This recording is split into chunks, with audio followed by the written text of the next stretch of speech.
लोग मुझसे पूछते हैं, ओशो, क्या हमें भगवान पर विश्वास करना चाहिए? मैं कहता हूं, नहीं, बिल्कुल नहीं।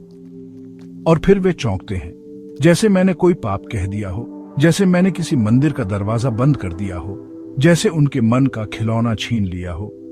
विश्वास कोई सत्य नहीं है।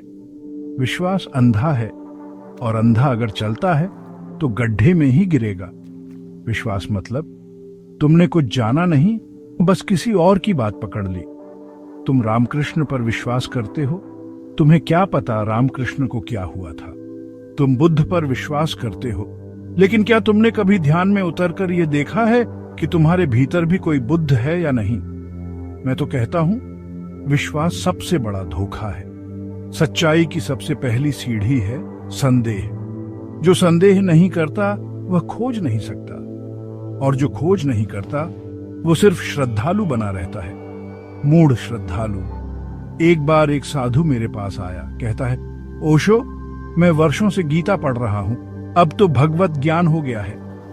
मैंने कहा, भाई, गीता पढ़ी है या चबाई है? कहने लगा, पढ़ी है।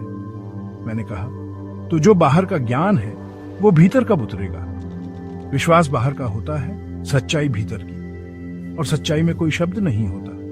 सत्य तो मौन है, और मौन में न गीता है, न कुरान, न बाइबल, सिर्फ अनुभव है। ध्यान से अनुभव आता है, विश्वास से नहीं। लेकिन लोग ध्यान से डरते हैं, क्योंकि ध्यान में तुम अकेले हो जाते हो। और विश्वास भीड़ में है, बहुत भीड़ है, मंदिर की, मस्जिद की, गिरजाघर की।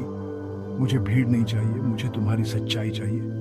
तुम अपने भीतर उतर जाओ, और जब तुम जानोगे तब न विश्वास रहेगा न संदेह, बस स्पष्टता होगी, शुद्ध दृष्टि होगी, और वही है सच्चाई।